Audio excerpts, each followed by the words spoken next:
சீடன், குருவே, என் மனதில் ஒரு கேள்வி உள்ளது.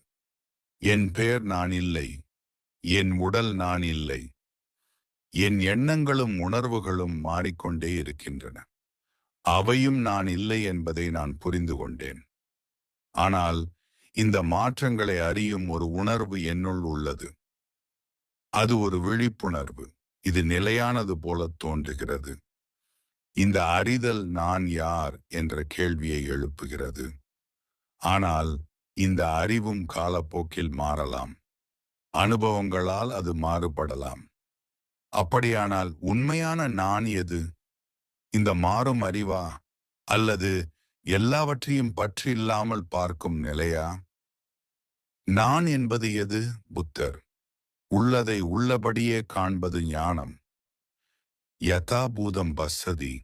சீடனே, நீ சரியான பாதையில் செல்கிறாய். நீயே புரிந்து கொண்டாய். பெயர், உடல், உணர்வுகள், மனப்பதிவுகள், அறிவு, இவை அனைத்தும் நிலையற்றவை. இவை திருப்தியற்றவை. இவை சாரமற்றவை. இவை நிலையான நான் இல்லாதவை. இதுதான் நான் கற்பிக்கும் உண்மை. உன் கேள்வி ஆழமானது. இவை நான் இல்லை என அறியும் அறிவு நானா? அந்த அறிவை கவனி. அது குழந்தையிடமும் முதியவரிடமும் ஒரே மாதிரியா? அனுபவங்களால் அது மாறுகிறது. சில சமயம் மங்குகிறது. அந்த அறிவும் ஒரு செயல்பாடு.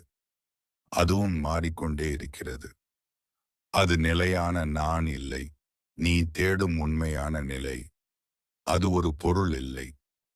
அது ஒரு எண்ணம் இல்லை. அது ஒரு அனுபவம் இல்லை. அது பற்றற்ற விழிப்புணர்வு. அது சாட்சி நிலை. அதை வார்த்தைகளால் விவரிக்க முடியாது. அது ஆழ்ந்த அமைதி. ஆனால் எச்சரிக்கை, இந்த நிலையை பற்றி சிந்திக்காதே. அதை நான் என்று பற்றி கொள்ளாதே. அப்படி செய்தால் மீண்டும் நான் என்ற எண்ணத்தில் சிக்கிக் கொள்வாய். இதை அனுபவிக்க வேண்டும். அதுவே விடுதலை. நீ குறிப்பிட்ட உணர்வு. இவை மாறுவதை அறியும் உணர்வு. அதுதான் சாட்சி நிலை. அது உன் இயல்பு. ஆனால் அதை உனக்கு சொந்தமானது என்று நினைக்காதே. சாட்சி எதையும் செய்யாது. அது எதையும் பற்றி கொள்ளாது. அது நிகழ்வதை வெறுமனே காண்கிறது. இப்பொழுது அந்த சாட்சி நிலையில் இரு. நான் என்ற எண்ணம் தோன்றுவதைப் பார். அது மறைவதைப் பார். அந்த எண்ணத்தை விடு. பின்னர் சாட்சி நிலையையும் பற்றி கொள்ளாதே. அதையும் கடந்து செல். அங்கே என்ன இருக்கிறது? சூனியம். அது வெறுமை இல்லை. அது நான் என்ற சுமை இல்லாத நிலை.